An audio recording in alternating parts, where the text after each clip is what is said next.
We now turn our attention to boxing, the World Heavyweight Title Contest, coming up on the 1st of December 2018.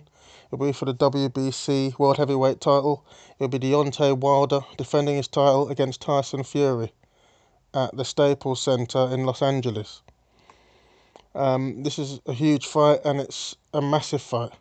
It's more than huge, it's massive. And it's the clash of styles which makes this one most interesting. You've got Fury, the tall, awkward switch hitter. He can turn to southpaw against the athlete, Deontay Wilder. Wilder known as a great athlete and now known as a power puncher. The record that he has, 39 knockouts out of 40 victories, signifies the sort of power he has. Fury doesn't have that sort of power, but what he does have is that victory on his record against Vladimir Klitschko, where he bamboozled Klitschko, got to the points victory. And it's that awkwardness, it's that unpredictability, it's that ability to nullify and stifle opponents, which is going to make Tyson Fury a live option for winner in this contest. We have to say the likelihood is that Wilder should win this fight, because Fury's been out for a number of years since he fought Vladimir Klitschko. He's come back and had 2 fights. He's had a warm-up fight against Seferi, but we can't take it serious, really. It wasn't a great contest. Not much was learnt there.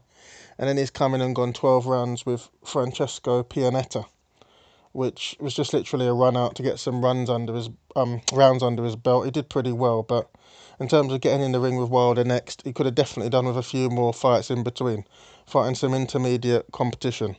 He's going from Pianetta to Deontay Wilder, who's arguably the most dangerous man in the division. It's either him or Joshua.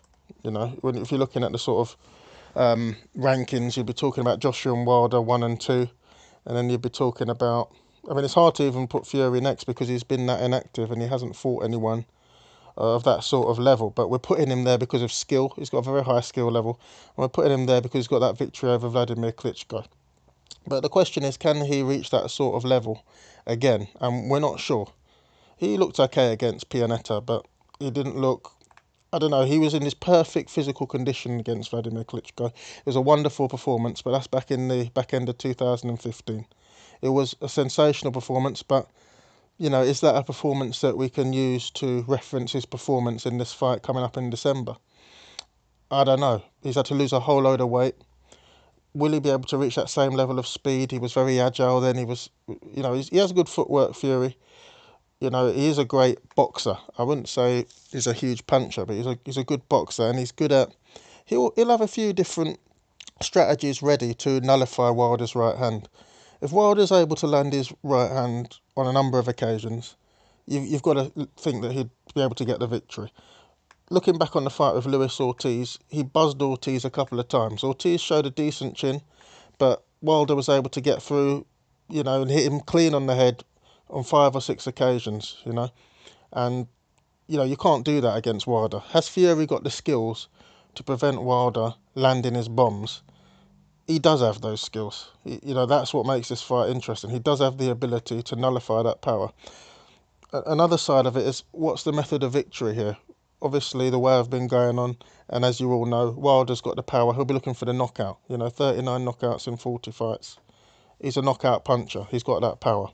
So, method of victory for Wilder, we'll be looking in that sort of direction. Knockout. Fury, we'll be looking more to a sort of points victory. He beat Klitschko on points. It's going to take a lot of hits for him to knock Wilder out, because he's not a one-punch fighter. Having said that, Fury sets traps for Wilder. It gets him off balance. Wilder likes to go for big windmill punches and sometimes loses balance.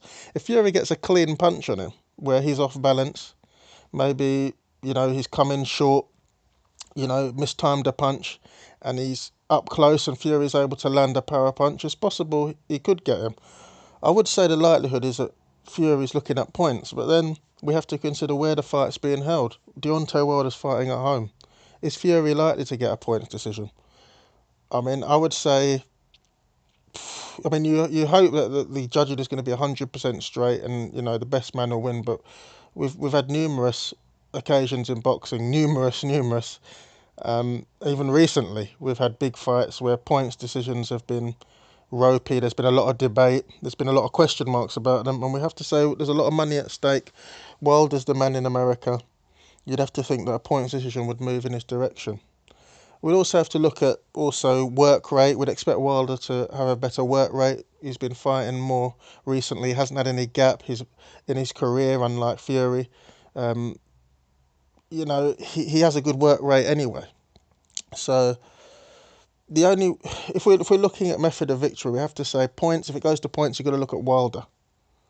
And that's where, I'm favouring Wilder, as you could probably tell, because Fury winning on points, he's up against it anyway going to America. He's up against it where he's had a long layoff and hasn't fought the opponents of the right sort of calibre to then have to step in with Wilder and maintain that sort of work rate against the fitness and stamina and endurance of someone like Wilder.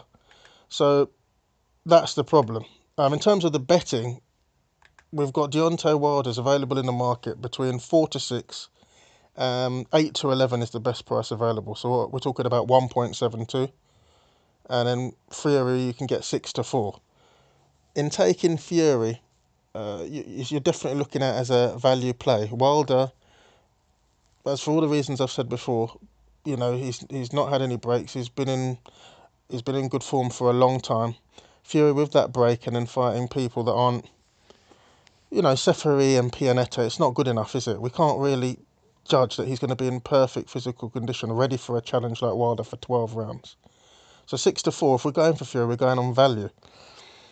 And the problem is, 6 to 4 is a decent offering, but when you've got to mitigate the lack of activity and the lack of competition he's had, I don't know if it mitigates that enough. We'd probably, if we could have got Tyson Fury at, 15 to 8 or 2 to 1, then I'd be prepared to look in that direction. 6 to 4 doesn't really sway me. I don't think the fight's a 50-50 simply because Fury hasn't been as active as Wilder. If they had been both at the same level of activity, Fury hadn't had his break, away from boxing, and, they both had a continuous record, I'd probably be looking towards Fury. But seeing as he hasn't, and seeing as he looked all right against Pianetta, but I noticed Pianetta landed on Fury a good few times. And the problem is, if Wilder lands in the same way, you've got to think that Fury's going to be staggered. You've got to think that Fury could potentially go down. We've already had Fury down earlier on in his career. He's been down against Nevan Pacek early in his career. He's been down against Cunningham at Madison Square Gardens in that fight he had with Steve Cunningham. So we know that Fury can go down, and against someone who's got the punching power of Wilder, arguably the biggest puncher in the division, it's either him or Joshua, and I'd actually give it to Wilder. From what I've seen, judging by the reactions. I've looked back at the Ortiz fight, Luis Ortiz. That was a tremendous win for Wilder as well. I've got to remember he's coming off a win against Ortiz. Ortiz was ducked by every elite heavyweight in the division. Joshua didn't want that work. He might have wanted it, but his team didn't. I have to rephrase that. Anthony Joshua will fight anybody. He's not scared of fighting anyone. He'll fight Wilder, he'll fight Fury. But his team, they were keeping him away they kept him away from Wilder up to this point. And they kept him away from Luis Ortiz, but nobody wanted to fight Ortiz. It was deemed that the fight against Luis Ortiz wouldn't generate enough revenue to mitigate the risk of fighting a dangerous southpaw like Deontay Wilder. Luis Ortiz. And I just think if Wilder is able to land on Fury a similar amount of times as Pianetta did, or even slightly less, with the power he has, Fury's going to know about it. So what I'm expecting is, this to either go as a late knockout with Fury eventually tiring, or a points win for Wilder, or just outworking Fury, or just maybe getting a favourable decision on the cards. Even if Fury puts on a sensational performance, of the ilk of the one against Klitschko, there's always that question about the scorecards with Wilder fighting at home at the Staples Center in Los Angeles. So in terms of freshness and fitness, we've got to look towards Wilder. And power, we've got to look towards Wilder. In terms of the boxing skill, in terms of the awkwardness, in terms of the nous, We saw what Fury did against Klitschko. We have to give the nous and the skill to Fury. But I just think the power of Wilder is going to override that. He's only got to buzz Fury a couple of times, and it's a possibility he won't get up. You know, Wilder's hugely, hugely powerful, and I do have a lot of respect for Tyson Fury. I do have a lot of respect for his technique and his ability to use his height and maintain distance, but I just think Wilder throws some mad punches, and it just got to take a couple of glances off the side of the head, and fighters don't know where they are. I was looking at Ortiz's face when he received punches from Wilder, and he was in cloud cuckoo land, and Ortiz can take a punch. So coming off a big victory like that, I mean, look, we've got Wilder coming off a victory against Luis Ortiz, a genuine top 5 fighter in the division, and we've got Fury coming off a victory over Pianeta. I mean, he hasn't been fighting at a high enough level for us to take him in this fight. 6-4, it's okay odds, but I'd have to go with the Deontay Wilder 8-11. That'd be my betting recommendation. And you might even look at the knockout as well, or the TKO for Wilder. Because Fury to go 12 rounds with someone of the fitness of Wilder, he's in a peak of his physical condition, coming off a 2-year layout. I know he's working hard in the gym. I know he's lost a lot of weight, but really this is a fight he should have taken after having a few intermediate fights in the middle. I know there's going to be people out here who disagree with me on this, so please give your comments who you think will win and why. Like and subscribe if you haven't already. Above all, enjoy the fight. It's going to be fantastic. It's going to be an extravaganza. Pay-per-view sellout. And let's look forward to this mega fight. I'm just glad it's happening, to be honest. Wilder and Fury, they've stepped up. They're not hiding. They're not running. They want to put on the best possible fight.